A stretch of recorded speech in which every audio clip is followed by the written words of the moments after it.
देखिए, love is one of the most dangerous hormone. ये basically एक नेचर का ड्रग है।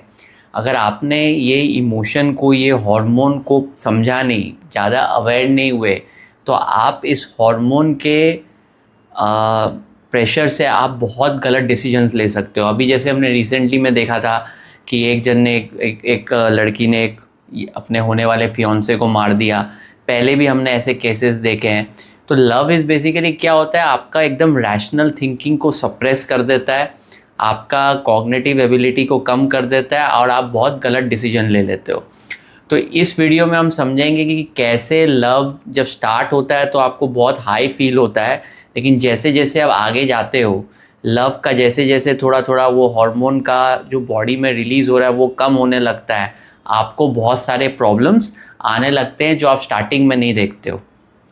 तो इस वीडियो में आगे जाने के पहले डिफाइन कर लेते हैं व्हाट इज़ लव। ठीक है, biologically love is basically an hormone जो एक रिलीज़ होगा आपके अंदर when you get attracted to an opposite partner, जिसका मेन पर्पस है रिप्रोडक्शन। ठीक है, नेचर ने एक लड़का और एक लड़की के अंदर ये हार्मोन डाला ताकि दोनों आए, दोनों संग एक पर्टिकुलर पीरियड के लिए आए, मेट करें, रिप्रोड्यूस करे। यही है डेफिनेशन ऑफ लव। लव एक सोच लीजिए आपके अंदर एक केमिकल रिलीज हो रहा है टू रिप्रोड्यूस, क्योंकि नेचर चाहता है प्रोक्रिएशन। तो प्रोक्रिएशन करने के लिए आपको अपोजिट पार्टनर के प्रति अट्रैक्ट होना ही पड़ेगा। आप दोनों जाके अट्रैक्ट होगे, मेट करोगे, रिप्रोड्यूस करोगे। तो वही मेन पर्पस होता है लव का। लेकिन मॉडर्न सोसाइटी में, ह्यूमन सोसाइटी में लव का definition because of Bollywood movies, बचपन से हमें बताया गया कोई सोलमेट होता है, तो वो कंडीशनिंग से हम लव के डेफिनेशन को समझ नहीं पाते। बाकी एनिमल्स में प्रॉब्लम नहीं है, वो एक पर्टिकुलर टाइम के लिए उनके अंदर लव आता है, वो अट्रैक्ट होते हैं, मेट करते हैं, रिप्रोड्यूस करते हैं, ख़त्म। हमारे अंदर हम लव को बहुत बड़ा चीज़ मान लेते हैं, लव को एज अ हार्मोन नहीं देखते, क्योंकि जैसे ही हमको लव एक्सपीरियंस होता है हमारे माइंड में वो बॉलीवुड की कंडीशनिंग चल रही होती है, जो हमने शाहरुख खान की मूवीज़ देखी है कि प्यार में ऐसा हो जाता है, कोई तुमको 7 जन्मों का साथ मिल गया, रब मिल गया, होता है ना, तुझ में रब दिखता है। तो आप ऑपोजिट पार्टनर को बहुत ज़्यादा इंपॉर्टेंस लेने लग जाते हो और उस फीलिंग को बहुत ज़्यादा इंपॉर्टेंस देने लग जाते हो, जो बिल्कुल ही गलत है। ठीक है, तो व्हाट इज़ लव हमने समझ लिया, सोसाइटी ने क्या लव को बताया वो हमने समझ लिया। तो लव एक बेसिकली एक हार्मोन है, उससे ज़्यादा उसको इम्पोर्टेंस लाइफ में देना ही नहीं है। आप एक पर्टिकुलर ह्यूमन बीइंग के प्रति एक पर्टिकुलर टाइम के लिए अट्रैक्ट हो रहे हो। जो सामने वाला पर्सन है वो भी एक ह्यूमन बीइंग ही है, कोई भगवान का रूप नहीं है जो आप उसके लिए सब कुछ ही छोड़ छाड़ के आप लग गए हो उसके पीछे। ठीक है, तो आपको लव का डेफिनेशन क्लियर हो गया। And why, because of Bollywood conditioning आप बहुत सारे मिस्टेक्स कर देते हो लव में। अब हम आते हैं कि कैसे लव आपको स्लोली स्लोली, क्योंकि आपके अंदर सेल्फ अवेयरनेस है नहीं, now just because of love आपका लाइफ कैसे डिस्ट्रॉय होने लगता है, बिकॉज जैसे जैसे हम आगे जाते हैं। ठीक है, लव एक ड्रग है, आपके अंदर नेचर का ड्रग रिलीज हो रहा है और मॉडर्न सोसाइटी में उस ड्रग के साइड इफ़ेक्ट्स बहुत गंदे होते हैं। सबसे पहला मेरा पॉइंट है, you start getting emotionally dependent on other person. Love को ऐसा सोचिए आपके बॉडी में एक अल्कोहल जा रहा है। ठीक है, तो अल्कोहल का क्या होता है, जब आप पिछले दिन अल्कोहल पीते हो नेक्स्ट दिन हैंगओवर रहता ही आपको। ठीक है, तो जब आप लव में रहते हो तो लव का भी एक हैंगओवर रहेगा ही रहेगा।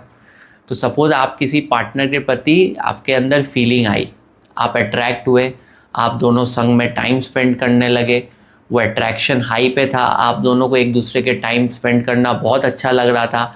जैसे जैसे 6-7 महीने हो गए, आप दोनों के बीच में इमोशनल डिपेंडेंस आने लगा। इमोशनल डिपेंडेंस मतलब क्या, अब आपका खुद का emotions depend on other persons perception. मतलब आपके माइंड में थॉट्स चल रहा है, पूरा दिन आपके माइंड में थॉट्स चल रहा है ऑपोजिट पार्टनर के लिए, और आप कंटिन्यूसली सोच रहे हो कि मेरे को वो कैसे परसीव कर रहा है।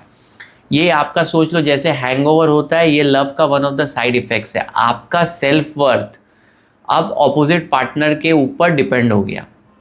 आपका मूड ऑपोजिट पार्टनर खुश है कि दुखी है उस पर डिपेंड हो गया। उसके लाइफ में कुछ प्रॉब्लम आ रहा है तो आप दुखी हो जा रहे हो। वो अगर आपका टिक नहीं देख रही है तो ब्लू टिक नहीं हो रहा, तो आपको इम्पेशंस हो रहा है कि वो गई कहाँ, मेरा मतलब इतना आप इमोशनली डिपेंडेंट हो जाते हो उसके ऊपर। तो आपका मूड स्विंग्स, आपका हैप्पीनेस, मतलब आप सोच लो आपका दिन अच्छा जाएगा कि खराब जाएगा, डिपेंड करता है कि आपका उसके उसके लिए क्या थॉट्स आ रहे हैं आपके माइंड में। तो आपका ब्रेन पूरा लव का जो बोलते हैं ना, जैसे हैंगओवर रहता है, वैसे ही लव का जो साइड इफेक्ट है आपके अंदर बॉडी का जो थॉट्स है सिर्फ ऑपोजिट पार्टनर के लिए चल रहा है। अब आपका बहुत कुछ उस पर डिपेंडेंट है, आपका दिन का हैप्पीनेस, दिन का मूड स्विंग्स। मैं बहुत लोगों को देखता हूँ वो दुखी रहते हैं क्योंकि पार्टनर के लाइफ में कुछ प्रॉब्लम हो गया, उनको दुख हो रहा है क्योंकि वो उससे अटैच हो चुके हैं।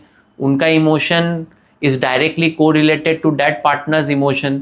ठीक है, तो ये वन ऑफ द पहला साइड इफेक्ट्स जो आने लगता है आपके लाइफ में जब आप एक पर्टिकुलर ह्यूमन बीइंग के प्रति ज़्यादा टाइम स्पेंड करते हो, आप अटैच हो जाते हो, आप इमोशनली उस पर डिपेंडेंट हो जाते हो।